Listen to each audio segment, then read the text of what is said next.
Hi and welcome back to my YouTube channel. It has been a hot minute since I sat and recorded a video.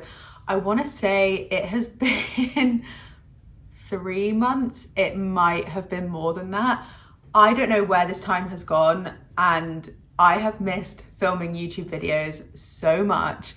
And I don't know if you just heard Lola sighing in the background, but she's also missed causing chaos in the background of videos. Yeah, we are back.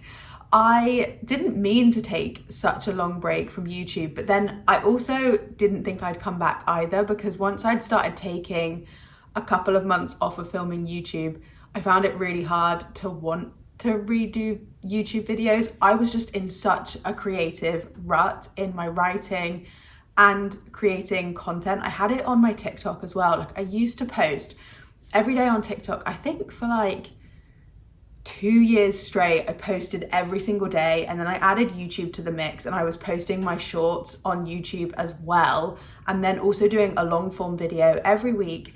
And then I started to reach burnout, so I was like, okay, I'm gonna do it every other week.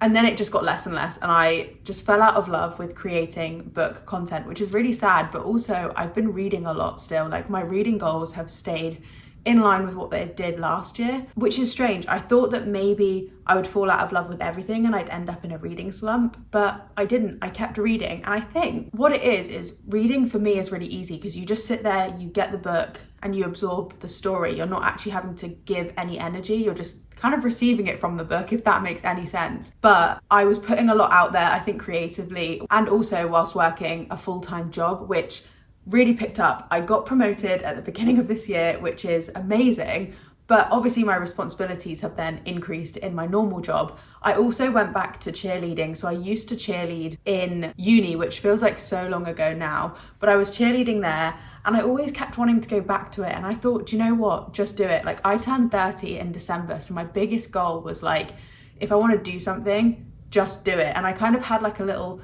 30 bucket list, and one of those things was to go back to cheer before I turned 30, and I did that. But it's really physically demanding. Like, I have bruises, I think, on my arm here, and then on this arm as well I have like cuts. I lost half a tooth, and then I dislocated my finger at cheer, so it was physically taking a lot from me. So that plus work, plus trying to write my novel. As you saw in some of my videos, I've been trying to write my third book, because I've self-published 2 books already.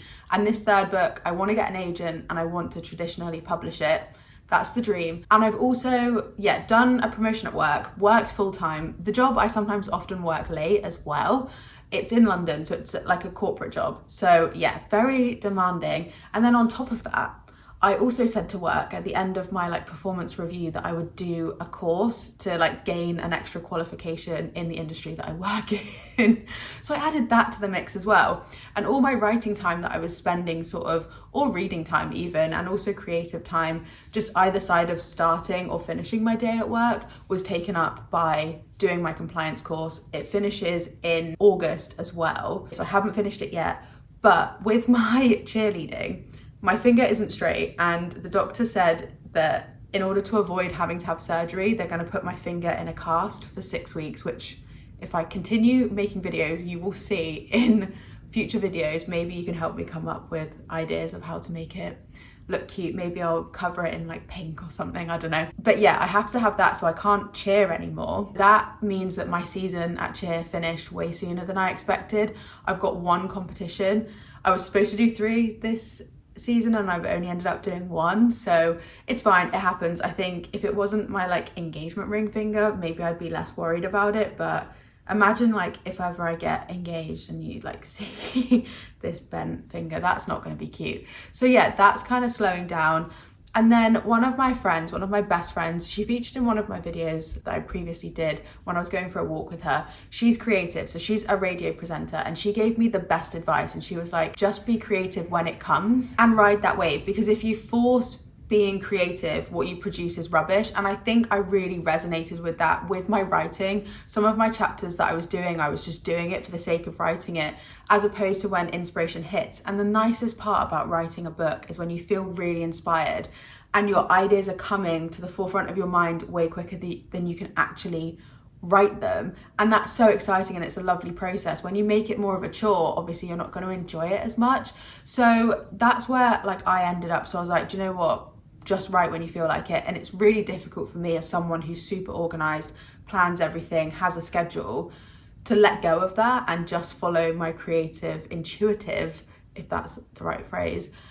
That was really difficult for me, but I'm so proud of myself that I did it, because now I am back to wanting to write, and I'm writing and I'm editing and I'm enjoying it so much. And that is the whole point of my writing. Even if no one reads the book, even if I don't get an agent, it's not traditionally published, the whole point of me actually writing is because I love writing. And the same thing with TikTok and YouTube was, when I was doing my TikTok videos, I was forcing myself to do it every day in order to build up my TikTok profile, and I was creating absolute rubbish. So I kind of slowed down and I created a few videos that I actually wanted to create. So I recently did a TikTok series where, because I'm in London and I'd recently read all of the Magnolia Parks books, that was my laptop. Yeah, so I recently, because I live in London, I'd read all of the Magnolia Parks books, loved them. And I was like, do you know what? I want to visit some of the places that are mentioned in the book series. And I made a TikTok series about it and I enjoyed doing it, and it actually did well. Like, one of the videos got like, I think it was like 40,000 views, and I was on like the 200 view purgatory for ages. And so like, it just goes to show that when you put in good effort and it's actually something you enjoy, you reap the benefits. And so I just gave myself a TikTok break and completely ignored all of the things that, like, I think TikTok itself can be such a place of pressure where it's like, you have to post regularly, blah blah. Who cares? Like, literally it doesn't matter. Part of me wanted to build like a good social media page because I really enjoy making videos, and that's what I have to remember. And so I cut back the amount that I've been posting. I now do like 3 times a week, and if I have the videos prepared and if I like them, if I don't, it doesn't matter. And that is what I'm going to carry through to YouTube now I'm back. I used to do a video every week and a short every day. We're scrapping that. I'm just going to create when I feel like it, and if I feel like a video that I'm making is good and useful, but not even just useful, like it doesn't have to be useful, it could be fun, it can be anything that I decide and I spark inspiration for wanting to make that video, I'm going to make it. And if I don't have anything 1 month or 1 week, I'm not going to post, and that's okay. I'm trying to cut down putting so much pressure on myself with things like exercise, social media, writing, reading, all these things that are supposed to be fun outside of a really hectic full-time job. I want to enjoy again, and I want to fall back in love with, and I also just want to live my life too. So yeah, that's my rules, because I kind of felt like with YouTube as well, every time I was going out and socializing or doing anything bookish related, I was like, oh my God, I'm going to make this into a YouTube video, because I was so worried about running out of content to post while working full time. I always wanted to have a video to upload because I do genuinely love making YouTube videos, even though literally like 10 people watch my videos. I don't think that it matters to me because I've just loved it so much. And so I'm going to go and like rethink my strategy with YouTube, post videos that I want to post. And also on the perfectionist side, I was such a perfectionist with like editing and stuff, and I was bogging myself down in not having any slip-ups or or pauses or anything like that in my videos. Any imperfections I was trying to take away, and that was killing my time. Like, I was spending a whole day editing like a 10-minute video. I'm really just doing this for fun. Like, it's not going to be perfect. I'm going to babble in it as I'm doing today, and I'm gonna have like 10 people watching these, and it doesn't matter, because the whole point is that I'm loving the process of creating YouTube videos. So those are my lessons, and I hope that now I'm back, I actually stick to it. I have been sticking to it with TikTok because I got back on that TikTok bandwagon maybe like 2 months ago, and I've been enjoying it, and it's been great, and it's spending like way less time creating content because I'm only putting it out when I feel like it, and I think that's really important. So yeah, that's my update of where I've been, why I'm back, and how I'm handling being back on social media, because it's just one of those things. It's weird that like when I was growing up at school, like you never had to worry about how much like social media content you were consuming or creating and making sure you were living your life. Now it's weird that we have that consideration to make. But anyway, I'm babbling, but I thought that to start and kick off being back on my YouTube bandwagon, I would talk you through what I've currently been reading and what's on my TBR, but very short, because sometimes I would make these videos back in the day so long and just too much to edit. So I'm just going to give you an overview. Today I finished Beach Read by Emily Henry, and that is because I have Funny Story on my TBR to read, and I wanted to make sure I'd read all of her previous books first. When I first started reading Emily Henry, I wasn't that bothered by her, and I would maybe give the books like 2 or 3 stars. But I think listening to them in audiobook has made me enjoy them so much more, and I find them so much more enjoyable in that form. I don't know why, but yeah, I love listening to Emily Henry audiobook. So I gave Beach Read 4 out of 5 stars, and that was the book that I'd been reading most recently and the only one that was left to read. Before that, I'd read, in America they call it People We Meet on Vacation, and in the UK it's called You and Me on Vacation, I think. And I read that before and I loved that as well. So I've been giving, when I read her books on audiobook, I've been giving them 4 star, but if I read them in paperback, I think I've been giving them 3. So yeah, I finished all of her books and now I'm ready to move to Funny Story. So that book is on the TBR. And what else have I been reading recently? I actually started re-listening to the After series on audiobook as well. I'd already bought them on Audible years ago when I first listened to them. I had a little reread recently and they really helped me get back into sort of the bookish mentality, even though I have still been reading. I don't know, I started rereading the After series because I just felt really nostalgic. I saw it come up, like the first film come up on my Netflix suggested, even though I've watched it loads. And that series was the series that like got me back into like my mojo of reading when I was a teenager, like the Wattpad days. I just loved that series, and then I saw it come up as my suggested and I was like, do you know what, I feel like re-listening to the books on audiobook. So I did that. I've done the first 2 and I haven't rated them because I feel like future me, like today me, cannot rate a book that I used to absolutely love back in the day because my rating's going to change, but it was everything I needed at the time. So it's nice to be nostalgic and re-listen to those. And then I've also joined a book club, which is so cool. So I've been reading a few paperbacks. I'm part of Lucy's book club it's based in London. She has quite a few followers, and Dua Lipa's like book club did an article on this book club, which is awesome. So I've been reading books for that book club. I've got a meetup at the end of the month for the next book, and then she's also doing a book club at Penguin Random House, which is really cool. I realised I didn't get the book, so I've just gone and got it. So this is the book I'm currently reading for the book club, and it's called Romantic Comedy. And I am loving it. I love being part of a book club because not that I've attended any in person yet, but for the past couple of months, because I've had other things on, I've still read the book. And it's nice having somebody else pick a book that you would read for that month. And then I've been following like their views and everything on social media, like there's a group chat and everything like that. And I'm so close to finishing. I think I'll probably end up rating this 4 out of 5 stars. It's such a light, easy read. Very similar to like my normal romance genre, but it feels a bit more literary fiction. So yeah, I've been enjoying this. And then the next book, I can't remember the name of it, but the next book in June, I have like 10 days to read it because the Penguin Random House like book club thing that they're doing at the headquarters, it's in the middle of the month. Normally book club is at the end of the month, so we have less time. So I'll be listening to that on audiobook, and the paperback isn't out until early June anyway, so I think I will get the paperback instead of the hardback because I don't like paperback books. But yeah, that is what I will be reading next and finishing this long weekend. It's the May bank holiday now. I have no idea when I will edit or post this, and I don't care. I'm not forcing myself to do this too early. So whenever this is posted, it's currently the end of May, and I'm reading this for the end of May book club, and I will have the audiobook for the mid-June book club because I'll read it so much quicker that way. And then I have done a bit of book shopping. I've been loving my Kindle lately, so I've been reading a lot more on there, and I have bought a lot less books. But I will take you through the books that are on my priority TBR. Some of them are on my TBR for ages, and then others are new editions. So this is a new edition, Lynn Painter's Betting on You.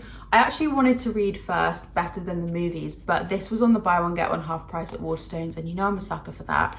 So I picked this up, and because I think it's YA, isn't it? This is one of her YA novels.